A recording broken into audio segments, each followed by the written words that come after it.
Agent Aron की नजर आसमान में उड़ रहे एक ड्रोन पर पड़ी। उसने बिना देर किए अपनी जैकेट उतारी और अपनी कमर के चारों ओर एक धातु की डिस्क और एल्यूमिनियम फॉइल बांध ली ताकि उसके शरीर में लगे ट्रैकिंग डिवाइस का सिग्नल ब्लॉक हो जाए। उधर कंट्रोल रूम में एजेंटों ने कहा, सिग्नल गायब हो गया है, हमें दूसरा बीकन भी नहीं मिल रहा। आरोन ने अपना बैग खोला और कुछ ही सेकंड में एक स्नाइपर राइफल जोड़ ली। उसने आसमान में चक्कर लगा रहे ड्रोन पर निशाना साधा। तभी अचानक ड्रोन क्रैश होकर नीचे गिर गया, लेकिन कुछ ही देर बाद दूसरा ड्रोन पहुंच गया। पीछा छुड़ाने के लिए आरोन ने अपने शरीर से ट्रैकिंग डिवाइस निकालकर उसे अपने मुंह में छिपा लिया। फिर वह बर्फ पर लेट गया और खून से सनी पट्टी थोड़ी दूर फेंक दी। खून की गंध से कुछ ही देर में जंगली भेड़ियों का झुंड वहां आ पहुंचा। आरोन भागा नहीं, उसने अपनी बंदूक से फायर कर बाकी भेड़ियों को डरा दिया। फिर एक भेड़िए को दबोचकर उसके मुंह में लकड़ी का टुकड़ा फंसाया और ट्रैकिंग डिवाइस उसके गले के अंदर डाल दिया। उसी समय आसमान में फिर ड्रोन की आवाज गूंजी। आरोन तुरंत भेड़िए की उल्टी दिशा में दौड़ पड़ा। ड्रोन ट्रैकिंग डिवाइस का पीछा करते हुए भेड़िए के पीछे निकल गया। दरअसल इस पूरे ऑपरेशन के पीछे CIA थी। उसने अपने एजेंटों के लिए 2 खास दवाइयां बनाई थी। यदि कोई एजेंट इन दवाइयों का सेवन बंद कर देता तो उसका दिमाग तेजी से खराब होने लगता और अंत में उसकी मौत हो जाती। CIA इसी तरीके से अपने एजेंटों को हमेशा अपने नियंत्रण में रखती थी। लेकिन एक एजेंट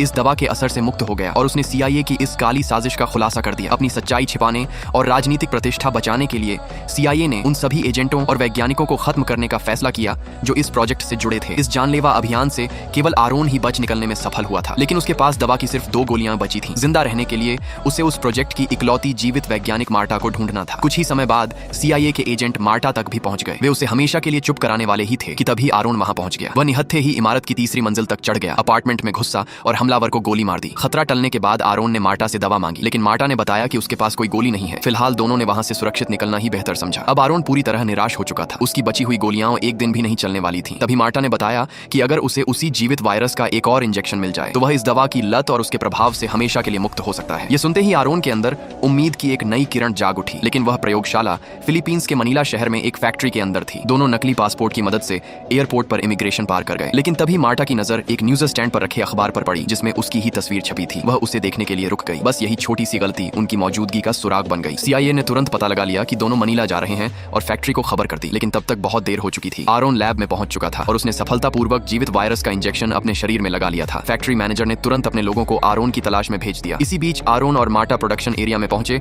और मशीनों पर गोलियां चला दी। अफरा तफरी मच गई। सभी